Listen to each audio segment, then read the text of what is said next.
Hi there, I'm Daphne Walbridge from the First Year Principal. So, welcome to this week's coaching. So, this week we are going to be talking about how to navigate difficult conversations or situations that present a conflict. So, it's kind of like a conflict resolution 101. And I want to offer a three-prong strategy to help new principals or aspiring principals, or even if you are an experienced principal, navigate these difficult situations. So, welcome to my community. So, for those of you who don't know me, I help new and first year and aspiring principals thrive as conscious educational leaders. So, let's dive into today's coaching lesson. So, let me give you a general example of what can happen as a potential conflict or a situation that could be tense in your work setting as a principal. You may receive, for example, a phone call from a parent who is against the dress code policy. So I was a vice principal several years ago at a high school level. And Lord knows that many parents called because they were against the dress code policy. They would be frustrated. We would get these calls where the parents were irate and were impatient, and it caused a lot of tension. So I recently had the pleasure of speaking to a parent who was again expressing these frustrations, but this was more at the board level. So the first thing that you do as a principal is you gather the facts.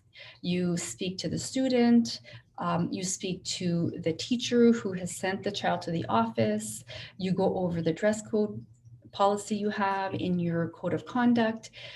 So you get all the facts straight. And before calling the parent, it's important to have a plan. You just don't call the parent to defend your case.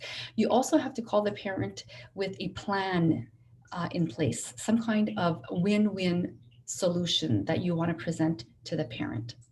Now, if the parent is really, really upset, sometimes waiting a few hours before calling them back is a good thing because it lets tempers calm down so you can have a more rational conversation. So, the best way to manage this conflict would be to when you do call or meet with the parent. Now, this is one example, but what I'm going to present today can be transposed into different scenarios where there could be a conflict. So the first thing you should do is try to connect with the other person, and by connection, I mean having an open mind, not come in with judgment and with your idea, my idea is better than yours, and my perspective is better than yours. Hold off on any judgment. Go in there with an open heart and an open mind and try to authentically connect with the parent, or let's call them the parent. Okay, so you want to show empathy and you want to let them talk, let them vent, and keep an open mind and just take in what they are sending your way. Okay, be receptive. Your body language will be important if you're meeting them face to face. It'll be important to really allow them and hold space for them so they can express their feelings. The next thing you want to do after they've felt listened to and validated, because you'll also want to say, I understand your point of view. I can appreciate how frustrating it might be for you. I have children myself, if that's the case. So, really try to mirror their struggle, their frustrations. Try to be present and try to really relate as a human being, not as a principal or a vice principal, but as from one adult to the next. If you're a parent, you'll empathize. So just try to connect on that human level.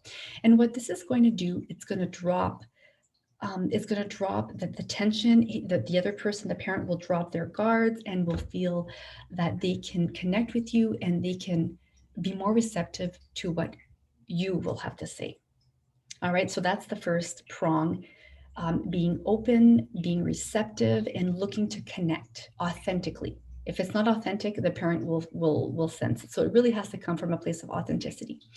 The second prong is to present your facts, present your procedures, present the logic behind any decision that has been made that's causing the conflict. Don't forget, the parent has been softened up a little bit. He or she has had the chance to express themselves. They've had a chance to be heard and validated.